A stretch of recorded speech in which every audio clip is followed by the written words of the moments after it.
Сәлем қыздар, өте оңай печенье дайындаймыз. Ол үшін майымызға қант қосып, бір жұмыртқа қосып, араластырамыз. 80 мл комнатной температурада тұрған сүт қосып, бір шай қасық разрыхлитель для теста қосамыз. Ұнымызды порционно араластырып бастаймыз. Енді қамырымыз иленген соң өте жұмсақ, осындай қамыр болуы керек. Қамырымызды жайып, кез келген формада кесеміз.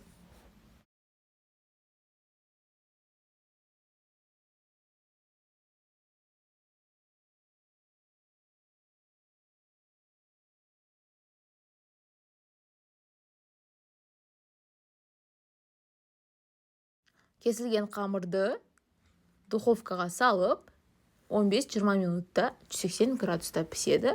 Өте дәмді және тез печенье.